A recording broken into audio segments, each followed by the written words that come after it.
Oh, hey there, bud.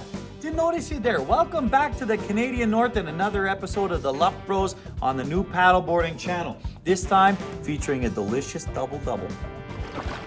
Oh, you bet your bottom loony. She's a smooth one. Warms you up from the inside out. Let's go. Anyways, welcome to another Luff Bros video. This time outlining a few I can't believe I didn't think of that skills for beginner paddleboarders. And the reason I chose that title is because even though I feel a little silly admitting it, these are all skills that I didn't learn until at least a few years into SUPing, and they make life so much easier. So without further ado, let's get started. All right, skill number one is board pitch. This is one of the most useful things that I learned in the last few years SUPing. And simply put, it's the further forward you move your weight on the board, the higher the tail comes down to the water. And the further rearward you move on the board, the higher the nose comes down to the water. And you can use that knowledge to do so many useful things. Like when you're floating down a river over a shallow rocky bottom, you can move forward to lift the tail up so that your fins aren't striking the rocks. If you're coming into shore, you can move rearward to lift the nose up so that you can land further on a shore, and you can move really far back if you want to make super tight turns on a dime. I can't believe I didn't think of that. Skill number two on the paddleboard is that you can use different stances. Wait a second, are you saying I don't just have to stand with my feet parallel on the board? Absolutely, that's what I'm saying. If you need to stagger your feet, try different stances, go for it. Sometimes if you can move 1 foot back, you can shift your weight easier. 1 foot forward, you can shift your weight forward easier. The best way to experiment with this is to just go out, play around. Don't be afraid to fall in. Worst that can happen is you'll get a little wet.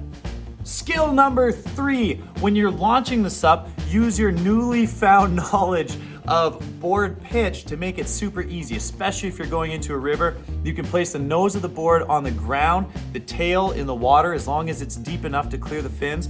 Then when you get on the board from the nose, it'll stay anchored in place, and when you're ready to go, simply move rearward. As you move rearward, the nose will lift up, and you can just set off just like that without even getting wet.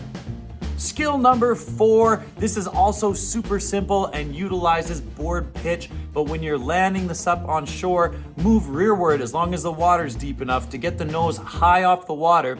That way when you come into land, your nose will clear further up onto the ground, and as soon as it touches the ground, move forwards to anchor you in place. That's how you can get off the water without even getting wet. Skill / tip number five. This one's super useful for fishermen who need a place to stow their paddle, or if you just need a place to stow your paddle for other reasons while you're on the water. The most secure place to put it is to just slide it between your feet, blade first, so that the blade catches under the rear cargo net. That way you know you can't lose that paddle while you're fighting your monster fish. All right, skill number six. Just like the last one, this one deals with the paddle, and it's when you're carrying your board, make your life so much easier. Just extend the paddle a little bit longer so that it reaches both cargo areas on the board. That way you can carry your paddle and your board at the same time. And lucky number seven, this is for winter paddleboarders. I've often struggled with an icy deck in the winter time, and it's not fun. It makes it really hard to stay on the board. You take one wrong step and off you slip. And no one wants to fall in the winter time. So bring some sand in the winter to improve traction. You can just sprinkle sand all over your board. It's environmentally friendly and gives you all the traction you need so that you don't go for a swim in our icy, cold Canadian waters.